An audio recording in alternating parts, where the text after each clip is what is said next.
వెతలు తీరును, కృపలు దొరుకును, సాటి లేనిది యేసుని నామం. యేసునామమే మధురం, మదిలో తలచిన ధన్యం. యేసునామమే మధురం. ప్రభువునందు ప్రియమైన దేవుని బిడ్డలారా, నేటి వాక్య ధ్యానం కొరకు ప్రార్థిద్దాము. తలలు వంచండి, ప్రార్థనలో ఏకీభవించండి. మమ్మలను మిక్కిలిగా ప్రేమిస్తున్న మా ప్రియ తండ్రి, మీకు వందనాలు, స్తోత్రాలు. నేటి వాక్య ధ్యానము ద్వారా మాతో మాట్లాడమని ప్రార్థిస్తున్నాము. మా ప్రేక్షకులను దర్శించము. మా రక్షకుడైన యేసు నామమున వేడుచున్నాము తండ్రి, ఆమెన్. ప్రియమైన దేవుని బిడ్డలారా, పేతురు వ్రాసిన 2వ పత్రిక 1వ అధ్యాయము 4వ వచనములోని 2వ భాగము. 4వ వచనం చదువుతాను. నిన్నటి దినము వాగ్దానము గుర్చి ధ్యానించాము. ఆ మహిమ గుణాతిశయములను బట్టి దేవుడు మనకు అమూల్యమును అత్యధికమును అయిన వాగ్దానమును అనుగ్రహించి ఉన్నాడు. ఇది నిన్న మనం చూసాం. వాగ్దానాలు అనుగ్రహించాడు. అనుగ్రహణ, కృప, తన మహిమను బట్టి తాను మనకు వాగ్దానాలు ఇచ్చాడు. గుణాతిశయములను బట్టి వాగ్దానాలు ఇచ్చాడు. ఆయన ఏమై ఉన్నాడో దానిని బట్టి దేవుడు వాగ్దానాన్ని ఇచ్చాడు. మనమేమై ఉన్నామో దానిని బట్టి కాదు, ఆయన ఏమై ఉన్నాడో దానిని బట్టి ఆయన వాగ్దానాలు ఇచ్చాడు. ఆ వాగ్దానాలు నెరవేరుస్తున్నాడు. దురాశను అనుసరించుట వలన లోకమందు ఉన్న భ్రష్టత్వమును ఈ వాగ్దానముల మూలముగా మీరు తప్పించుకొని దైవ స్వభావమునందు పారివారగునట్లు వాగ్దానములను అనుగ్రహించెను. వాగ్దానములు ఎట్టివి? వాగ్దానములను ఎట్లు ఇచ్చెను? వాగ్దానము వలన కలుగు పరిస్థితులు ఇవి ఇందులో వివరించాడు. వాగ్దానము దేవుడు అనుగ్రహించుట వలన మనకు కలుగు బెనిఫిట్, భ్రష్టత్వమును తప్పించుకొనుట. మనము భ్రష్టత్వమును తప్పించుకొనుటకు వాగ్దానములు సహాయపడతాయి. దేవుని వాగ్దానములు మనము ఆధ్యాత్మిక భ్రష్టత్వము పొందకుండునట్లు ఉపకరిస్తాయి.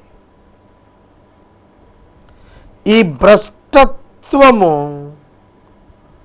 లోకమును దురాశతో అనుసరించుట వలన కలుగుతుంది. చాలా సులువుగా అర్థం చేసుకోండి. భ్రష్టత్వము అనగా దేవుని విడిచిపోవునట్టి దుస్థితి, దేవుని విశ్వసించుటకు సిద్ధపడని మనస్సు, దైవ సంబంధమైన విషయములను గ్రహించుటకు అంగీకారము లేని మనస్సే భ్రష్టత్వము. ఈ భ్రష్టత్వానికి కారణము లోకమును అనుసరించుట. ఈ లోకమును అనుసరించుటలో దురాశకు గురగుట. దురాశ వలన లోకమును అనుసరించుట వలన కలుగు భ్రష్టత్వము నుండి దైవ వాగ్దానాలు విశ్వాసులను విడిపించటానికి వాగ్దానాలను గ్రహించాడు. ఇది కొంచెం వివరణ ఇస్తాను, వినండి. ఈ లోకము ఆకర్షణలమయము. ఈ లోకము శరీరమును, నేత్రమును, జీవపు డంబాన్ని ఆకర్షిస్తాయి. ఈ లోకము దాని నటన గతిస్తోంది. ఈ లోకము వివిధ ఆశలను మనలో కలిగిస్తుంది. యాకోబు పత్రిక 1వ అధ్యాయం 14వ వచనంలో దురాశ యొక్క ఉత్పత్తిని గురించి మాట్లాడాడు. దురాశ గర్భమును ధరించి పాపమును కనును, పాపము పరిపక్వమై మరణమును కనును. దురాశ, ఆశ, దురాశ. ఆశ యాక్సెప్టెడ్, దురాశ అన్యాక్సెప్టెడ్ బై గాడ్. ఆశ గల ప్రాణము దేవుడు తృప్తిపరుస్తాడు.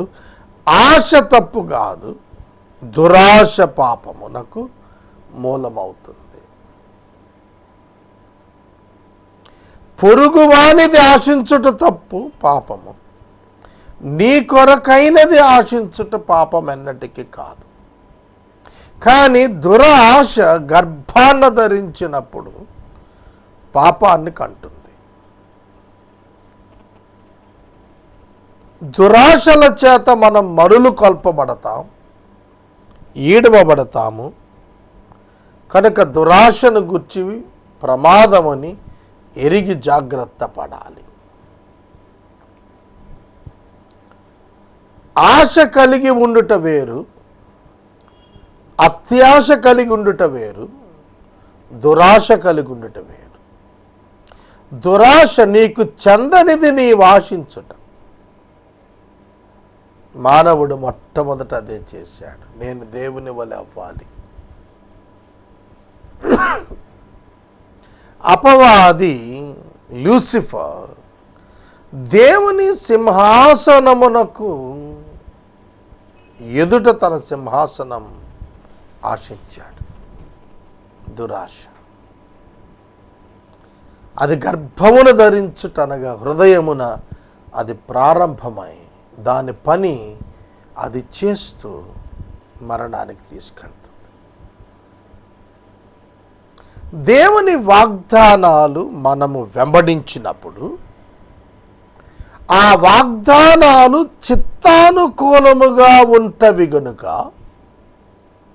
ఆ డివైన్ ట్రాక్లోనే మనం ఉంటాము.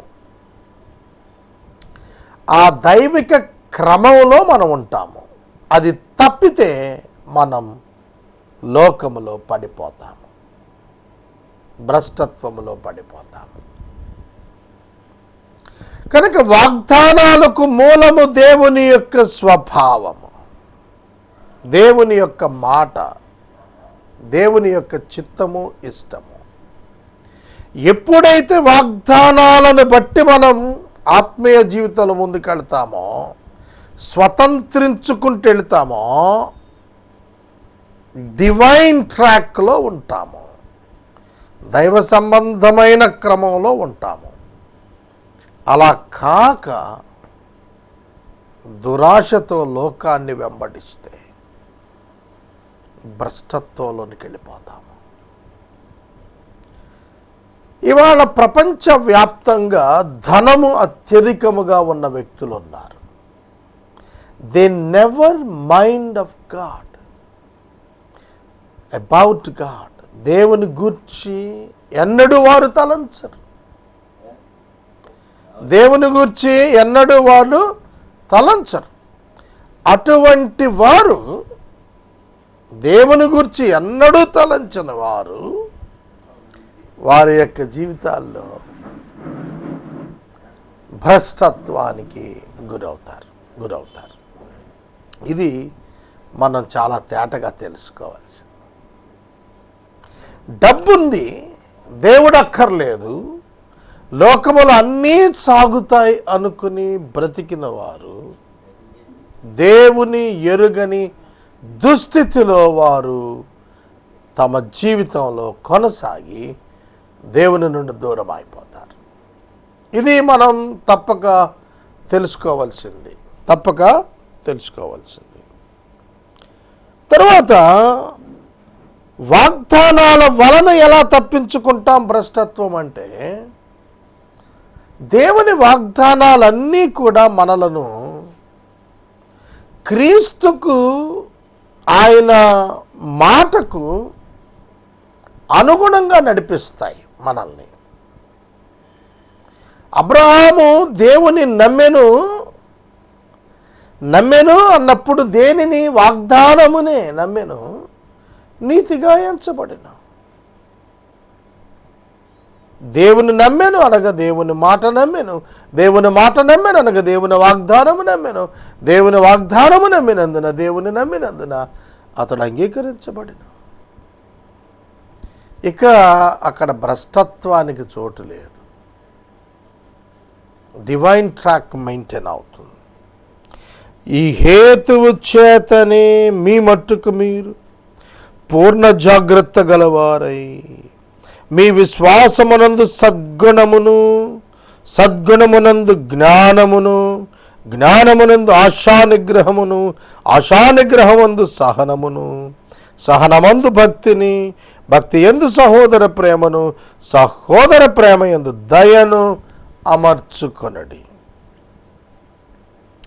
For this very reason of sinful desire, for this very reason, make every effort to supplement your faith with virtue, knowledge, self-control, steadfastness, godliness, affection and love. అమర్చుకోవాలి. 7 లక్షణాలు అమర్చుకోమన్నాడు. ఈ 7 లక్షణములు మనలను భ్రష్టత్వము నుండి తప్పిస్తాయి. అపోస్టసీ, దేవునికి విరుద్ధ భావాల నుండి మనలను తప్పించేవి ఇవే.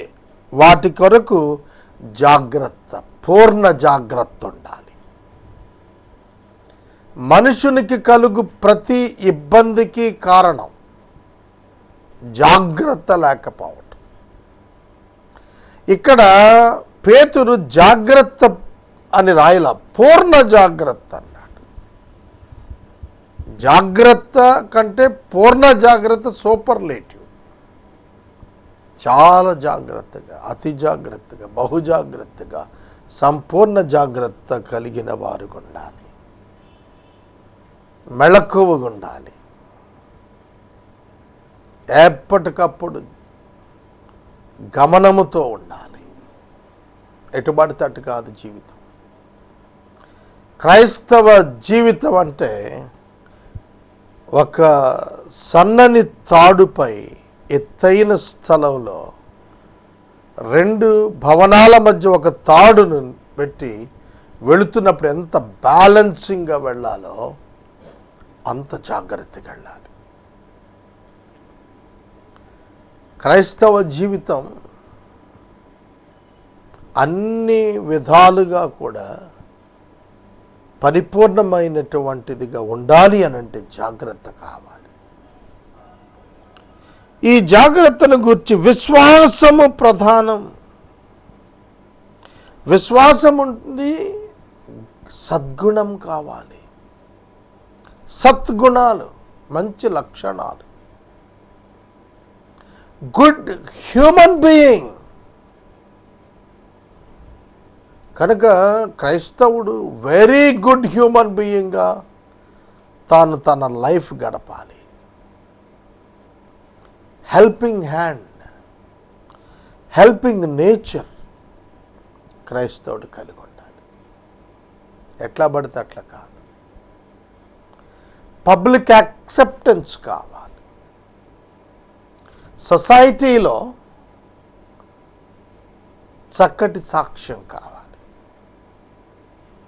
పలానా వ్యక్తి అనగానే, పలానా దేవుని బిడ్డ అనగానే సద్గుణములు కలిగిన వాడు, మద్యపాని, కొట్టువాడు, త్రాగుబోతు, జోదగాడు, చంచలుడు, దుష్టుడు, దుర్మార్గుడు, హానికరుడు, దోషకుడు, హింసకుడు కాకూడదు.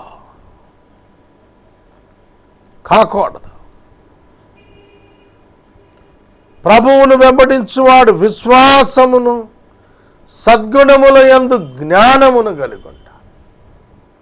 జ్ఞానం అంటే ఏమిటో తెలుసా? The way you think like God. దేవుడు తలస్తున్నట్లుగా తలంచటం జ్ఞానం. దేవుడు ఆలోచిస్తున్నట్లుగా ఆలోచించటం జ్ఞానం.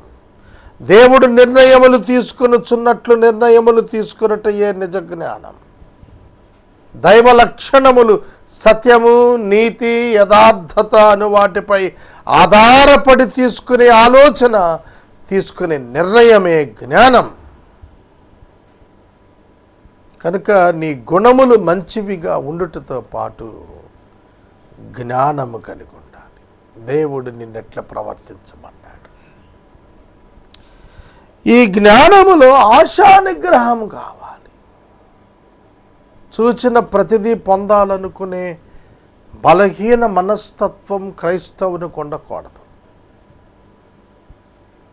అర్థమవుతుందా? ఈ లోకం ఆశలను చూపిస్తుంది.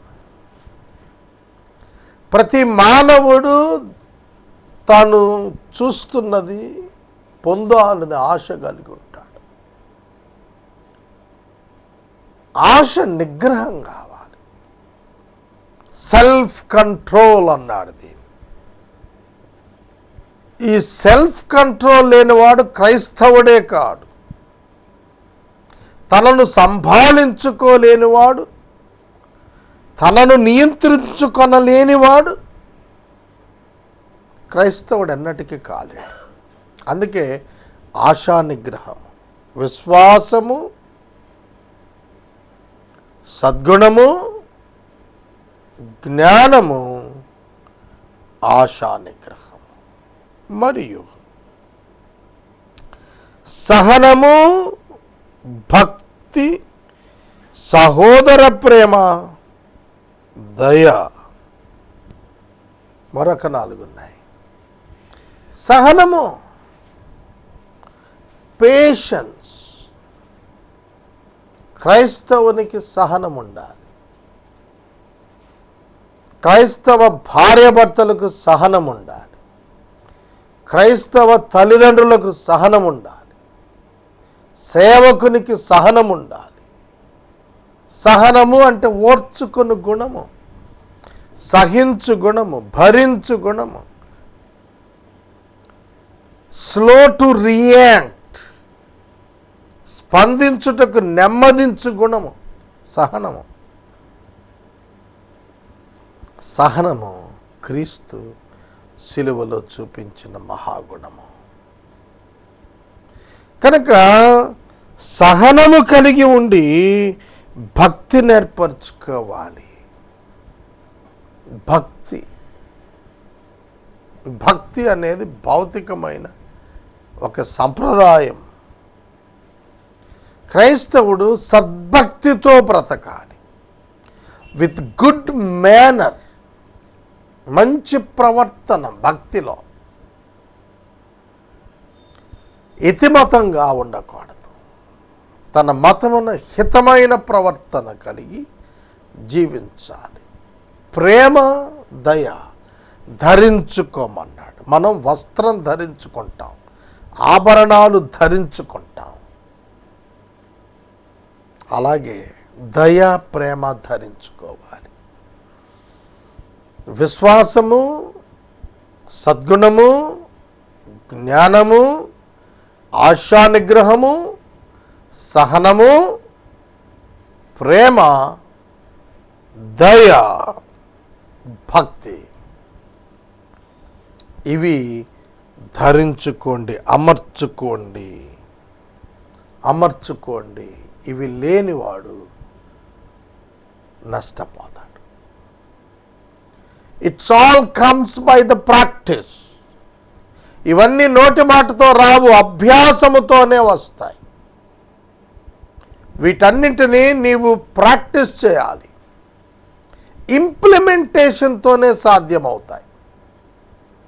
ప్రేమ ఉంది, ప్రేమ ఉంది, ప్రేమ ఉందని నోటి మాట కాదు. ప్రేమ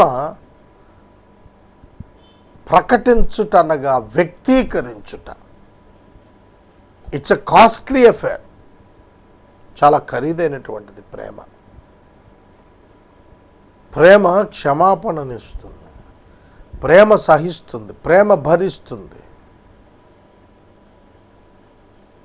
కనుక ప్రేమతో దయను కూడా కనపరచుకోమన్నాడు. దయ కలిగి ఉండాలి.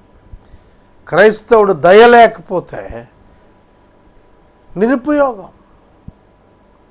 You should respond for the needy. అవసరతలో ఉన్న వారికి స్పందించు దయాగుణం లేనప్పుడు నువ్వు యేసు ప్రభు బిడ్డవని చెప్పటం నిష్ప్రయోజనం.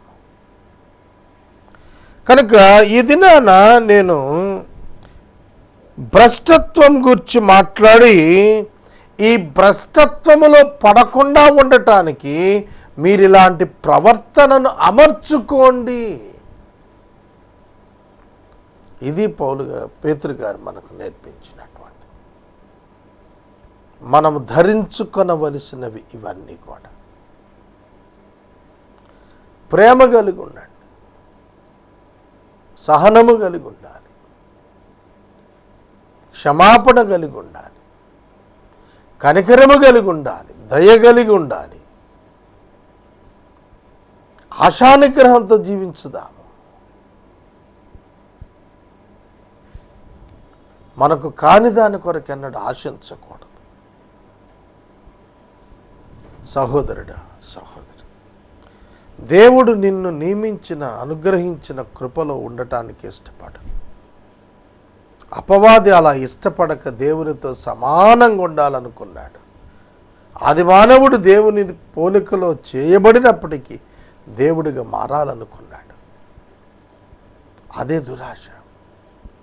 అది గర్భాన్ని ధరించి పాపాన్ని కని, పాపము పరిపక్వమై మరణానికి అంది. కనుక మరణము నుండి విడిపించబడినటువంటి మనం క్రీస్తు యొక్క గుణలక్షణాలను మన యందు అభ్యాసము చేసుకోవాలి. తదుపరి వచనాన్ని చూద్దాం. ఇవి మీకు కలిగి విస్తరించిన ఎడల మన ప్రభువైన యేసుక్రీస్తును గూర్చిన అనుభవ జ్ఞానములో మిమ్మును సోమరులైనను నిష్ఫలులైనను కాకుండా చేయును. ఇవి ఎవరికి లేకపోతాయో వాడు పూర్వ పాపములకు శుద్ధి కలిగిన సంగతి మరిచిపోయి గుడ్డివాడు, దూరదృష్టి లేనివాడు అయిపోతాడు. ఈ 8 లక్షణాలు అమర్చుకొనుట ఎవడికి చేత కాలేదో వాడు తన పాపక్షమాపణను గూర్చిన మరుపు కలిగి మళ్ళా పాపంలో పడిపోతాడు. ఎవరికైతే ఈ లక్షణాలను గూర్చిన, అమర్చుటను గూర్చిన దృష్టి కలిగిన వాడుగా ఉన్నాడో వాడు క్రీస్తును గూర్చిన అనుభవ జ్ఞానంలో ఎన్నటికీ సోమరి కాడు, నిష్ఫలుడు కాడు. సోమరితనం, నిష్ఫలత్వం, ఈ రెండూ లేకుండా ప్రభువు ఇచ్చిన అనుభవ జ్ఞానంలోనికి మనం విస్తరించి నడవాలి. ఎప్పుడైతే దైవ సంబంధమైనటువంటి విశేషమైనటువంటి వాటి పట్ల శ్రద్ధ వహిస్తామో మనము వాటిని బట్టి నిష్ఫలములము, సోమరులము కాకుండా అనుభవ జ్ఞానాన్ని దినదినం పొందుతూ ఉంటాం. యేసుక్రీస్తును గూర్చిన అనుభవ జ్ఞానము అనగా ఆయన జీవించినట్లు జీవించుటకు కావలసినటువంటి పరిస్థితులు, అవి మన జీవితంలో దినదినం కలగాలి అంటే వాటన్నింటిని మనం ఆచరించాలి. అవి మరిచిపోయినట్లయితే, అవి చేయకపోయినట్లయితే, నిష్ఫలులమైనట్లయితే మనము సోమరిపోతులం అయిపోతాం. దేవుని తెలుసుకున్నటలో, దేవుని చిత్తము గ్రహించుటలో నిష్ప్రయోజకత్వానికి వెళ్ళిపోతాము, పనికిరాని వారం అయిపోతాము, ప్రయోజనము లేని వారం అయిపోతాము. కనుక వాగ్దానాలను మనం పొందాలి అనంటే వాగ్దానాల పట్ల మనకు సరి అయిన అవగాహన కావాలి. ఆ వాగ్దానం మనల్ని భ్రష్టత్వం నుండి బయటకు తెస్తుందని గుర్తెరిగితే ఆ వాగ్దానముల యొక్క మహిమ, ఆయన గుణలక్షణముల యొక్క ప్రభావం మన జీవితాల్లో కనపడేటట్లుగా భక్తితో, భయముతో, వణుకుతో, ప్రార్థనతో, ధ్యానముతో, ప్రేమ, సహనము, ఆశానిగ్రహం, దయ కలిగి మనం జీవించాలి. క్రైస్తవునిలో ఇవి కనపడనప్పుడు మత క్రైస్తవుడవుతాడు, నిజ క్రైస్తవుడు కాడు. ఏమి కలిగి ఉండాలో నిత్యము మనకు బోధించబడుతూ ఉండాలి. పరిశుద్ధాత్మ దేవుని చేత మనము బోధించబడినప్పుడు మన పాపములకు శుద్ధి కలిగిన సంగతి ఎన్నడూ మరువక దూరదృష్టి, గ్రుడ్డివాడు దూరదృష్టి గలవాడు అయి దూరదృష్టి లేనివాడు అనే స్థితి నుంచి తప్పించుకుంటాం. క్రైస్తవుడు దూరదృష్టి కలిగి ఉండాలి. పౌలు అయితే తన పరిచర్యలో ఇంకా ఎవరైతే రక్షణ పొందవలసిన వారై ఉన్నారో వారి నిమిత్తము దూరదృష్టి కలిగి శ్రమ పట్టడానికి ముందుకెళ్ళాడు. కనుక దూరదృష్టి ఆధ్యాత్మికంగా ప్రతి విశ్వాస అభ్యాసంలో తెలుసుకోవాలి. ఈ వాగ్దానాలు మనకు దూరదృష్టినిస్తాయి. విశ్వాసమే దూరదృష్టికి ప్రధాన కారణం కాగలుగుతుంది. దీనిని మనం గుర్తించుకుందాం. ఇలాంటి క్రియలు మీరు చేస్తే ఎప్పటికీ తొట్టిల్లరండి, మరియు నిత్యరాజ్యములో ప్రవేశం మీకు సమృద్ధిగా అనుగ్రహించబడుతుంది. ఇట్టి క్రియలు చేయవారు విశ్వాసులు తొట్టిల్లకుండా ఉండాలి అనగా ఈ క్రియలన్నీ చేయాలి. అప్పుడు మనము తొట్టిల్లకుండా మనము నిలబడగలుగుతాము. క్రీస్తు రాజ్యములో ప్రవేశం మనకు సమృద్ధిగా దొరుకుతుంది. చాలా స్పష్టంగా క్రీస్తు రాజ్య సమృద్ధి, అష్యూరెన్స్ ఆఫ్ కింగ్డమ్, దానిని గూర్చిన ప్రవేశం స్పష్టంగా చెబుతున్నాడు. ప్రార్థన చేద్దాం. మమ్మల్ని మిక్కిలిగా ప్రేమిస్తున్న తండ్రి, వందనాలు, స్తోత్రాలు. వాక్యము విన్న బిడ్డలను దీవించమని ప్రార్థిస్తున్నాము. యేసు నామమున వేడుచున్నాము, ఆమెన్. తండ్రి అయిన దేవుని ప్రేమ, కుమారుడైన యేసయ్య కృప, పరిశుద్ధాత్మ దేవుని అన్యోన్య సహవాసం సదాకాలం మనకు తోడై ఉండును గాక. ఆమెన్.